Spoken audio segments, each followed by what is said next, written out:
सकाळी सकाळीच व्हिडिओला सुरुवात केली आणि प्राणायाम मेडिटेशन केले। तर सकाळी सकाळी प्राणायाम मेडिटेशन केले ना तर दिवसभर एकदम फ्रेश वाटतं। आणि आंघोळ झाल्यानंतर स्वयंपाकाची तयारी सुरू होती। तर स्वयंपाकामध्ये बनवायची होती ढोबळी मिरचीची भाजी। तर त्याच्यानंतर ऐश्वर्या म्हणली रव्याची खीर बनव, तर तिला खायची होती रव्याची खीर। तर त्याच्यामुळे ऐश्वर्या मला इथं मदत करत होती। तर मी रवा भाजून घेतला तुपामध्ये आणि त्याच्यामध्ये ड्रायफ्रूट्स ॲड केले आणि त्याच्यामध्ये पाणी टाकल्यानंतर मनुके आणि साखर ॲड केलेली आहे। त्याच्यानंतर थोडं शिजत आल्यानंतर दूध टाकायचं।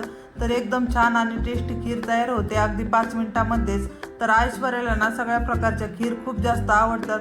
तर आम्ही SSYच्या क्लासला गेलो होतो ना मेडिटेशनच्या, तर तिथं शेवटच्या दिवशी अशा प्रकारची खीर बनवली होती। तर ऐश्वर्याला मी सांगितलं खीर खूप छान झाली होती। तर त्या दिवसापासून ऐश्वर्या म्हणत होती खीर बनव। तर अशा प्रकारे खीर तयार झालेली आहे। तर ऐश्वर्याला खीर खूप जास्त आवडते। चला तर मग असा होता छोटासा व्हिडिओ। आवडला असेल तर नक्की लाईक करा। बाय।